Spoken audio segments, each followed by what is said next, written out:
Luoyang, 138 AD, the heart of the Han Empire.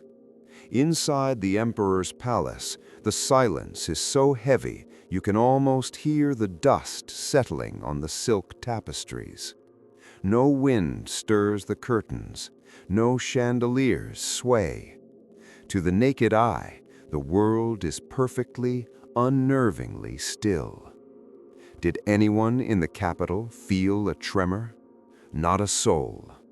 To the skeptics in the court, this was a joke, a mechanical failure from a man they already thought was a dreamer. But Zhang Heng didn't blink. He looked west and made a claim that sounded like madness. A massive earthquake had just leveled a province 500 kilometers away. 3 days later, a messenger rode in from the horizon, hoarse, foaming at the mouth. His report? Pure devastation. The province of Longxi was in ruins. Mountains had literally split apart. Zhang Heng's machine hadn't just detected a vibration. It had heard the earth scream before the news could even travel by horseback. This was the Hofeng Di Dong Yi, the world's first sentinel of inertia.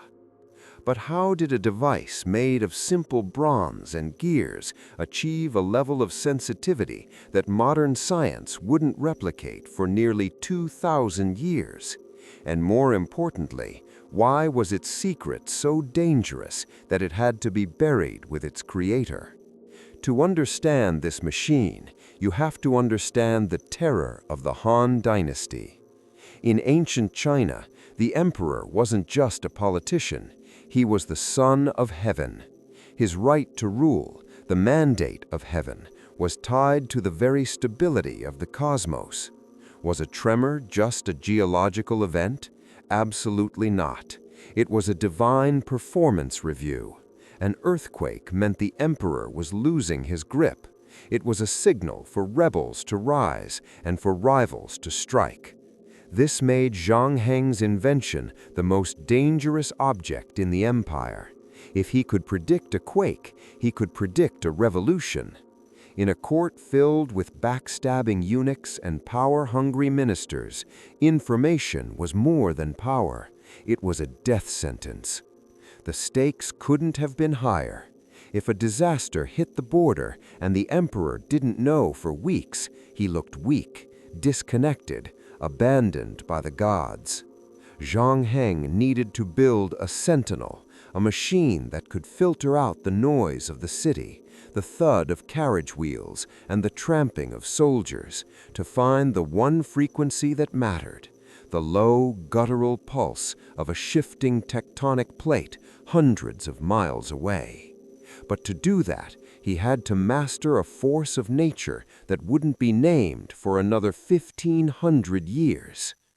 All right, let's peel back the bronze skin of this monster. What's actually inside? For centuries, scholars were stumped. They saw a giant urn, but Zhang Heng saw a precision instrument. At the dead center stood the Du Zhu, the central column. Now you might think a pendulum has to hang from the ceiling like a grandfather clock, but Zhang's, it stood up. It was what we call an inverted pendulum, held in a precarious state of unstable equilibrium. Think of it like balancing a heavy sledgehammer upright on the palm of your hand. It wants to fall. It's searching for an excuse to tip. One nudge, one whisper of a tectonic vibration, and that center of mass is going to move, fast. But here's the real technical hurdle. How do you tell the difference between a heavy ox cart rattling outside the palace gates and a catastrophe 500 miles away? How do you stop a passing troop of cavalry from triggering a false alarm? The answer is frequency. You see, the Earth acts like a giant acoustic filter. High-frequency jitters, the kind made by footsteps or wheels, get swallowed up by the soil pretty quickly. But the low-frequency bass notes of a massive quake, those L waves can travel for thousands of miles. Zhang's pillar was tuned perfectly to that subsonic frequency. It was a mechanical signal processor, designed to ignore the city's noise and only dance when the very foundation of the world buckled. Surrounding that pillar were 8 transmitting rods. Think of them as the nerves of the machine. When the pillar swayed, it didn't just fall randomly. It bumped one of these 8 levers.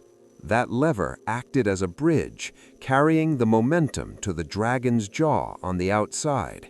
The jaw snaps open, the bronze ball rolls out, and the toad catches it with a bone-shaking clang. It's elegant, it's brutal, and if you're the man who built it, it's a terrifyingly accurate way to map the invisible.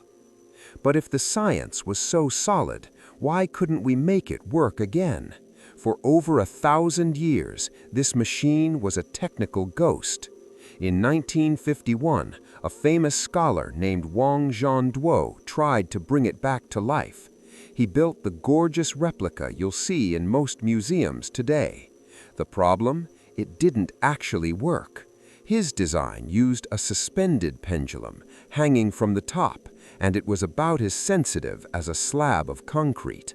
It could catch a local tremor that would knock over your tea, but a distant quake? Forget about it. This failure led many to believe Zhang Heng was just a lucky guesser, a myth. But science doesn't like myths, it likes proof. Then came 2005. A team led by seismologist Feng Ri realized we'd been reading the ancient texts with modern blinkers on. They tackled the one-trigger riddle. Was it possible to fire only one ball while the pendulum was still swinging? Absolutely. Feng Ri's breakthrough was a ball-on-pedestal setup. In this setup, a single ball sits on a tiny precarious perch at the top of the pillar. The pendulum just gives it a tiny nudge. Once that ball falls down one specific channel, the mechanism is spent. It can't fire again. One quake, one direction, no false data. When they tested this new model with real data from the Longxi quake, it performed like a dream. So if he had perfected it, why the secrecy? Why didn't Zhang leave a user manual for the future? The truth is Zhang was playing a high-stakes game of survival. The court eunuchs were breathing down his neck, waiting for any excuse to call his science black magic. If his machine made a mistake, it was treason.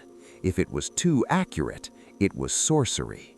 By keeping the internal ingenious constructions a secret, Zhang protected himself. When he died in 139 AD, the calibration secrets died with him. The machine was moved to his tomb, a silent sentinel guarding a technical secret we wouldn't rediscover for 18 centuries. Is Zhang's ghost still with us? You bet it is. Every seismograph on the planet today runs on the exact same logic: inertia. We've replaced bronze dragons with electromagnetic coils and fiber optic cables, but the core principle hasn't changed. We're still looking for that immovable mass in a world that won't stop shaking. Zhang Heng didn't just build a jar, he defined the very foundation of modern seismology. He proved that even in a world of chaos, there is a center of gravity that remains still. But here's the kicker. Despite our satellites, our AI, and our global networks, we're still just as vulnerable as the Han Dynasty. Our best early warning systems can only give us a few seconds of lead time. Zhang's horse messengers took days to arrive, but his machine gave the emperor a head start that saved thousands of lives. We've mastered the science, but have we mastered the preparation? We have the alerts, but do we have the wisdom to act? Zhang Heng called his invention the earthquake weather vane. It was more than a tool. It was a bridge between the physical world and the political one. It serves as a reminder that no matter how high we build our glass towers, we're all just guests on a planet that can change its mind any second. The bronze dragons of Loyang are long gone, but their message remains. The Earth is speaking. Are we finally smart enough to listen?